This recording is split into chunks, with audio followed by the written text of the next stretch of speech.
Episode opening സീനിലാണെങ്കിൽ നമ്മുടെ ആൾക്കാർക്ക് ഭയങ്കര സന്തോഷം. കാരണം അവരേറ്റവും കൂടുതൽ ആഗ്രഹിച്ച ജിംബൈ അവനാണെങ്കിൽ ഇപ്പോൾ അവരുടെ ടീമിൽ ചേർന്നിരിക്കുകയാണ്. സ്ട്രെസ് കിഡിനും ലോയ്ക്കും അത് വലിയൊരു ഷോക്ക് തന്നെയാണ്. കാരണം ജിംബൈ അവനൊരു നിസ്സാരക്കാരനല്ല, വാർലോഡ്സിൽ ഒരാളാണ്. ലൂഫിയുടെ പൈററ്റ്സിന്റെ ബലം അതങ്ങനെ കൂടിക്കൂടി വരികയാണെന്ന് അവർ മനസ്സിലാക്കും. ഇവിടെ ലൂഫിയും സാഞ്ചിയും സോറോയും ഉസോപ്പും എല്ലാവരും സന്തോഷത്തില് ജിംബയുടെ ദേഹത്തേക്ക് അങ്ങനെ ചാടിക്കയറും. ജിംബൈ ആണെങ്കിൽ ലൂഫിയോട് സോറി പറയും. ഐ എം സോറി, ഞാനൊരു അല്പം ലേറ്റായി പോയി. എനിക്ക് ഫിഷ്മാൻ ഐലാൻഡിൽ കുറച്ച് കാര്യങ്ങൾ ചെയ്യാനുണ്ടായിരുന്നു. ബിഗ് മോമിന്റെ അസിസ്റ്റൻസുമായിട്ടുള്ള ഏറ്റുമുട്ടലിൽ എന്റെ സൺ പൈററ്റ്സിന് ഒരുപാട് പരിക്കുകൾ പറ്റി.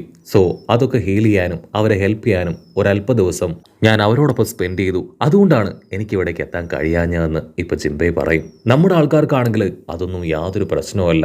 അവർക്ക് ഇത്രയൊക്കെ വൈകിയാലും ജിംബൈ അവരുടെ ടീമിലേക്ക് വരുമെന്ന് ഒരുപാട് പ്രതീക്ഷ ഉണ്ടായിരുന്നു. ഇപ്പോ ആ പ്രതീക്ഷ സഫലമായിരിക്കുകയാണ്.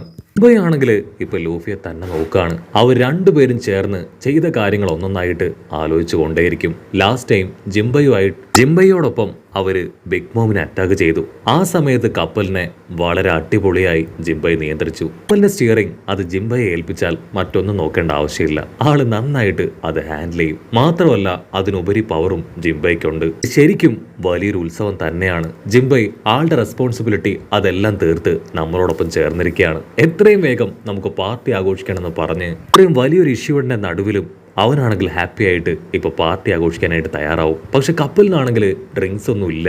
അപ്പോഴായിരിക്കും ഒനിഗഷിമയിൽ നിന്ന് നല്ല രീതിയിൽ ഡ്രിങ്ക്സിന്റെ സ്മെല്ല് അവിടേക്ക് അടിക്കുക. അവരിപ്പോൾ ഓൾമോസ്റ്റ് ആ ഒനിഗഷിമയിലേക്ക് എത്താനായി കഴിഞ്ഞു. ഇവിടെ പാർട്ടി ആഘോഷങ്ങളൊക്കെ വേറെ ലെവലിൽ മുൻപോട്ടേക്ക് പോവാണ്. അതിന്റെ സ്മെല്ല് അവർക്ക് ഇവിടെ മുതലേ കിട്ടാനായിട്ട് ആരംഭിച്ചു. ഏകദേശം അവർ ഐലാൻഡിന്റെ അടുത്ത് എത്തിക്കഴിഞ്ഞു. ഐലാൻഡിലേക്ക് പ്രവേശിക്കാനുള്ള ആ ഒരു കോട്ട കവാടം അതും അവർ കാണും. കിന്നാണെങ്കിൽ ഇപ്പൊ എല്ലാവരോടുമായിട്ട് വിളിച്ചു പറയും, പ്ലീസ് ദയവ് ചെയ്ത് നമ്മളെല്ലാവരും ഇപ്പോൾ ഒത്തൊരുമയോടുകൂടെ നിൽക്കണം. നമ്മളുടെ ഇടയിലുള്ള ചെറിയ ചെറിയ തർക്കങ്ങൾ അതെല്ലാം മാറ്റിവെച്ച് ഡിസ്കസ് ചെയ്ത് ഒരു പ്ലാൻ ക്രിയേറ്റ് ചെയ്ത് ഷിമയിലേക്ക് പോയി ഒറോച്ചിയെയും കൈഡോയെ ഇല്ലാതാക്കണം. സോ അതിനുവേണ്ടി എല്ലാവരും ഇവിടെ കപ്പലിലേക്ക് വരാനായിട്ട് കിന്നാണെങ്കിൽ റിക്വസ്റ്റ് ചെയ്യും. അത് കേട്ട് അവരും കപ്പലിലേക്ക് വരാൻ തയ്യാറെടുക്കുകയാണ്. ഇവിടെ സാഞ്ചിക്കാണെങ്കിൽ കൺട്രോൾ പോവും. മാത്രം ആ ഡ്രിങ്ക്സിന്റെ സ്മെല്ല് കിട്ടുന്നില്ല. സോറോയ്ക്ക് അത് കിട്ടുന്നുണ്ടെന്നറിഞ്ഞ് അവൻ സോറോയോട് ദേഷ്യപ്പെടുകയാണ്. ലൂഫിയുടെ ടീമിലുള്ളവർ മാത്രം ഇതുവരെ ആ കപ്പലിലേക്ക് എത്തിയിട്ടില്ല. കിന്നാണെങ്കിൽ അവരെ വിളിച്ചുകൊണ്ടേയിരിക്കും. അതിന് ലോ ദേഷ്യപ്പെട്ട് പറയും, എന്നെ കൊണ്ട് പറ്റില്ല അവരെ കപ്പലിലേക്ക് സ്വീകരിക്കാൻ. നിനക്ക് അങ്ങനെ എന്തെങ്കിലും പ്ലാൻ ചെയ്യാനുണ്ടെങ്കിൽ അവരുടെ കപ്പലിലേക്ക് പോയി അവരോട് ഡിസ്കസ് ചെയ്യാനായിട്ട് പറയും. അപ്പോഴായിരിക്കും സിസിലിയൻ അവൻ അവിടേക്ക് ചാടി വരിക. പ്ലാൻ എന്താണെന്ന് അറിയാൻ എനിക്ക് ആഗ്രഹമുണ്ടെന്ന് പറയും. കിന്നിനാണെങ്കിൽ അവന്റെ കോൺഫിഡൻസ് അത് കേൾക്കുമ്പോൾ കൂടുകയാണ്. ഗ്രാൻഡ് പേ ആണെങ്കിൽ മുൻപിലേക്ക് വരും. ആള് പറയും, മിൻസിനെയും പ്രൈസിനെയും ഞാൻ നിയന്ത്രിക്കാം. അവർക്ക് ആവശ്യമായിട്ടുള്ള നിർദ്ദേശങ്ങളും ഇൻസ്ട്രക്ഷൻസും ട്രെയിനിങ്ങും ഒക്കെ ഞാൻ കൊടുക്കാം. ചില കാര്യങ്ങൾ അത് 1 by 1 ആയിട്ട് വ്യക്തമായിട്ട് എന്നോട് പറഞ്ഞാൽ മാത്രം മതി. അത് കേട്ട് ഇപ്പോ കിന്നാണെങ്കിൽ കാര്യങ്ങൾ ഒന്നൊന്നായിട്ട് പറഞ്ഞു കൊടുക്കും. പാപ്പനാണെങ്കിൽ കിന്നിനെ അഭിനന്ദിക്കും. ആക്ച്വലി നീ നല്ലൊരു സാമുറായാണ്. നിന്റെ ബുദ്ധിയും റോക്കറ്റ് തന്നെയാണ്. കാരണം ഇത്രയും പവർഫുള്ളായ ലൂഫിയെ തെരഞ്ഞെടുത്തുകൊണ്ടാണ് നമുക്ക് ഇത്രയും മുന്നേറാനായിട്ട് കഴിഞ്ഞത്. 20 വർഷങ്ങൾക്ക് മുൻപ് ഓടന് കൊടുത്ത വാക്ക് അത് നമുക്ക് പാലിക്കണം. കൈഡോയെ വേൾഡ് ഗവൺമെന്റ് പോലും പേടിക്കുന്ന ഒരു വാർലോഡാണ്. സോ അങ്ങനെയുള്ള ഒരാളെ തകർക്കുക എന്നത് ഈസി അല്ല. അപ്പൊ ലോങ് ഷോട്ടിലായിട്ട് ലോയെ കാണിക്കും. ലോയ്ക്കാണെങ്കിൽ ഇതൊന്നും ഒട്ടും ഇഷ്ടാവില്ല. അവന്റെ കപ്പലിലിരുന്ന് അവര് പ്ലാൻ ചെയ്യുന്നത് കൂടെ അവനങ്ങനെ നോക്കി നിൽക്കുകയാണ്. ഇവിടെ കിന്ന് അവൻ മാപ്പൊക്കെ നിരത്തി വെച്ച് അവരോട് പറയും, ഒരകഷിമ നമ്മൾ കരുതുന്നത് പോലെ ഒരു ചെറിയ ഐലാൻഡ് അല്ല, അതൊരു വലിയ ഐലാൻഡാണ്. ആ ക്ലിഫിലൂടെ ഐലാൻഡിലേക്ക് എത്തിപ്പെടാൻ നമുക്ക് കഴിയില്ല. സ്ട്രെയിറ്റ് ആയിട്ട് അതിന്റെ എൻട്രൻസ് വഴി മാത്രമേ നമുക്ക് അകത്തേക്ക് പോകാൻ പറ്റൂ. ആ എൻട്രൻസിന്റെ ഭാഗത്ത് ഒരുപാട് സോൾജേഴ്സ് ഉണ്ടാവും. അവരെ എല്ലാവരെയും തകർത്തോ അല്ലെങ്കിൽ അവരുടെ കണ്ണു വെട്ടിച്ചോ വേണം നമ്മൾ അകത്തേക്ക് കടക്കാൻ. അകത്തേക്ക് കടന്നു കഴിഞ്ഞാൽ ഒരു വലിയ കോട്ടയായിരിക്കും അടുത്തതായിട്ട് കാണുക. സോ ആ ഒരു കോട്ടയിലും ടൈറ്റ് സെക്യൂരിറ്റി ഉണ്ടാവും. പക്ഷേ ആ കോട്ടയ്ക്ക് പുറകിലായിട്ട് ഓരോ ഓപ്പണിങ്സ് ഉണ്ട്. അതുവഴി അകത്തേക്ക് കയറുകയാണെങ്കിൽ നമുക്ക് കുറച്ചുകൂടെ സ്മൂത്ത് ആയിട്ട് ഐലാൻഡിലേക്ക് കയറാൻ പറ്റും. സോ കോട്ടയിൽ എത്തിക്കഴിഞ്ഞാൽ നമ്മൾ ഏറ്റവും പുറകിലേക്ക് പോകണം. നമ്മൾ ബാക്ക് എൻട്രൻസിലൂടെ മാൻഷനിലേക്ക് വരുന്നത് കൊണ്ട് തന്നെ ആരുടെ ശ്രദ്ധയിൽ നമ്മൾ പെടില്ല. ആ ഒരു പാർട്ടിയിൽ വെള്ളവും ചിക്കനും ഒക്കെ കഴിച്ച് മതി മറന്നിരിക്കുന്ന കൈഡോ അവൻ ഒരിക്കലും ഒരു സർപ്രൈസ് അറ്റാക്ക് അത് പ്രതീക്ഷിക്കില്ല.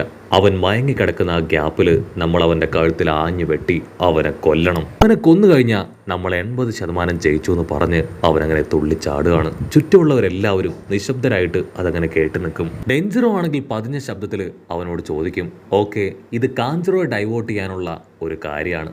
ശരിക്കുള്ള പ്ലാൻ അതെന്താണ്? ഡെഞ്ചറോട് ആ ഒരു ചോദ്യം കേട്ട് കിന്നാണെങ്കിൽ ഞെട്ടുകയാണ്. ബാക്കിയുള്ള ഓരോരുത്തരും ഇപ്പോൾ അവനോട് റിയൽ പ്ലാൻ അത് പറയാനായിട്ട് പറയും. ഇതൊരു നല്ല പ്ലാനായിട്ട് അവർക്ക് തോന്നുന്നില്ല. അത് കേട്ട് ഇപ്പോൾ അടുത്ത പ്ലാൻ അത് ആലോചിക്കുകയാണ് നമ്മുടെ കിന്ന്. അവരുടെ പ്ലാനുകളെല്ലാം കേട്ട നമ്മുടെ ലോ ആണെങ്കിൽ ഇപ്പൊ കിന്നിനോട് പറയും, നിങ്ങളുടെ ഈ പ്ലാൻ അത് കറക്റ്റായിട്ട് വർക്കൗട്ട് ആവില്ല. കാരണം കേസ് ആ വില്ലന്മാരുടെ കയ്യിൽപ്പെട്ടാൽ ആദ്യം അക്കസായി മെമ്പേഴ്സിനെ ആയിരിക്കും അവരില്ലാതാക്കാൻ ശ്രമിക്കുക.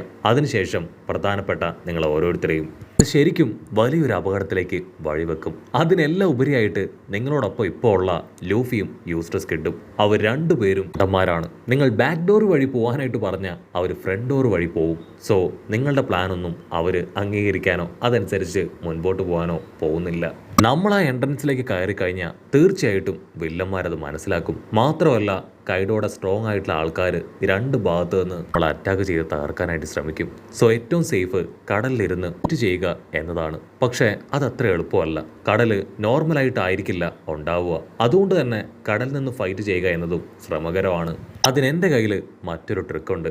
അതായത് അണ്ടർ വാട്ടർ വഴി നമ്മൾ അതിൻ്റെ ബാക്ക് ഡോറിലേക്ക് പോകും. അതിനുശേഷം എൻ്റെ റൂം ക്രിയേറ്റിംഗ് പവർ അതുപയോഗിച്ച് സേഫായിട്ട് ഒരു പ്രതലം ഞാൻ ക്രിയേറ്റ് ചെയ്തെടുക്കും. എൻ്റെ പവർ ഉപയോഗിച്ച് മെയിനായിട്ടുള്ള ആൾക്കാരെ ഞാൻ ടെലിപ്പോർട്ട് ചെയ്യും.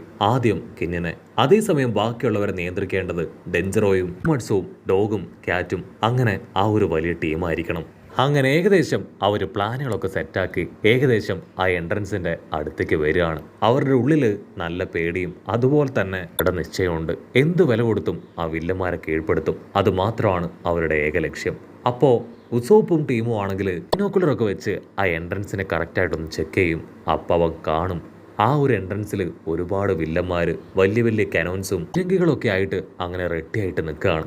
ആരെങ്കിലും ബോർഡിൻ്റെ അടുത്തേക്ക് വന്നാലോ ബോർഡർ ക്രോസ് ചെയ്യാൻ ശ്രമിച്ചാലോ അവരെ നശിപ്പിച്ച് കളയാനായിട്ട് ആൾക്കാരാണെങ്കിൽ ആ കാര്യങ്ങൾ എത്രയും വേഗം ബാക്കിയുള്ളവരെ അറിയിക്കും. പെട്ടെന്ന് തന്നെ അവർ സജ്ജരായി മാറുകയാണ്. ഓരോ ആണെങ്കിൽ അതൊന്നും ഗൗനിക്കാതെ ആ ഒരു ഡ്രിങ്ക്സിന്റെ സ്മെല്ല് അതങ്ങനെ വലിച്ചെടുക്കുകയാണ്. അതേസമയം ലൂഫി ആണെങ്കിൽ സിമ്പിളായിട്ട് പറയും, ആരൊക്കെ പ്രതിബന്ധമായി വന്നാലും അതൊരു കുഴപ്പമില്ല, അവരെ ക്യാഷ്വലായിട്ട് തകർത്ത് മുൻപോട്ടേക്ക് പോകണം. ഇവിടെ സാഞ്ചി ആണെങ്കിൽ നമ്മുടെ പെൺപിള്ളേർക്ക് കട്ട പ്രൊട്ടക്ഷനൊക്കെ കൊടുത്ത് സ്ട്രോങ് ആയിട്ട് നിൽക്കും. മുംബൈ ആണെങ്കിൽ സെക്കൻഡുകൾ കൊണ്ട് അവരുടെ കപ്പൽ ആ എൻട്രൻസിന്റെ അടുത്ത് എത്തിക്കുകയാണ്. അപ്പോഴായിരിക്കും ഡ്രിങ്ക്സ് ഒക്കെ അടിച്ചിരുന്ന വില്ലന്മാർ കപ്പൽ നോട്ടീസ് ചെയ്യുക. ഷോക്കായി ഇപ്പൊ നിർത്താതെ അച്ചറം പോച്ചറ ഷൂട്ട് ചെയ്യാണ്. ജിംബൈ ആണ് കപ്പൽ നിയന്ത്രിക്കുന്നത്. അതുകൊണ്ട് തന്നെ വെള്ളത്തിലൂടെ ഡ്രിഫ്റ്റ് അടിച്ചും ലെഫ്റ്റിലേക്ക് റൈറ്റിലേക്ക് ടേൺ ചെയ്തും റൗണ്ട് അടിച്ചും ഒക്കെ എല്ലാ അറ്റാക്കിൽ നിന്ന് രക്ഷപ്പെടുകയാണ്. എത്രയും വേഗം അവറ്റകളെ മുഴുവനായിട്ടും ഇല്ലാതാക്കണം, അല്ലെങ്കിൽ അവരുടെ പിന്നാലെ വരുന്ന കപ്പലിനും അത് ആപത്താണ്. ജിംബൈ ആണെങ്കിൽ ആങ്കർ ആ ഒരു വലിയ കവാടത്തിൽ ലോക്ക് ചെയ്യും. അതിനുശേഷം കപ്പൽ സൈഡ് വൈസ് ടേൺ ചെയ്യുകയാണ്. ഇരങ്കയാണെങ്കിൽ സ്ട്രെയിറ്റ് ആയിട്ട് ഫിക്സ് ചെയ്തിരിക്കുന്നതുകൊണ്ട് തന്നെ അവർക്ക് സൈഡ് വൈസ് അറ്റാക്ക് ചെയ്യാനായിട്ട് കഴിയില്ല. ജിംബൈ ഇപ്പോൾ ആ സോൾജിയേഴ്സിനെയും അവിടെയുള്ള വെപ്പൻസിനെയും ലൂഫിയോടും ടീമിനോടും തകർക്കാനായിട്ട് ആവശ്യപ്പെടും. അവരാണെങ്കിൽ അടുത്ത സെക്കൻഡ് തന്നെ ആ എൻട്രൻസിലേക്ക് ചാടി വീണ് അത് തകർക്കുകയാണ്. കൈഡോയുടെ അസിസ്റ്റൻസ് ആണെങ്കിൽ നമ്മുടെ ആൾക്കാരെ ഭീഷണിപ്പെടുത്തും. പക്ഷെ അപ്പോഴേക്കും അവർ 3 പേരും ചേർന്ന് അവരെ ഇല്ലാതാക്കുകയാണ്. ഇവിടെ ബ്രൂക്ക് ഒരു കൂട്ടം വില്ലന്മാരുടെ നടുവിലേക്ക് വന്ന് അവരവന്റെ 2 സ്ക്വാഡുകൾ ഉപയോഗിച്ച് അങ്ങനെ ഓരോ ഭാഗത്തേക്ക് വെട്ടി എറിയും. അതേസമയം റോബിൻ ആണെങ്കിൽ അവളുടെ കാല് അത് ജയന്റ് ആക്കി മാറ്റി ഒരുപാട് പേരെ ചവിട്ടി കൊല്ലുകയാണ്. മറ്റൊരു ഭാഗത്ത് സാഞ്ചി അവൻ ക്യാഷ്ലായിട്ട് തിരിഞ്ഞ് ചെറിയ കിക്കൊക്കെ കൊടുത്ത് വലിയ ഇമ്പാക്റ്റ് അത് ക്രിയേറ്റ് ആക്കും. നാമിയും ചോപ്പറും ഉസോപ്പും അവരാണെങ്കിൽ ഈ കാഴ്ചയെല്ലാം കണ്ട് ഒരു ഭാഗത്ത് അങ്ങനെ മറഞ്ഞു നിൽക്കും.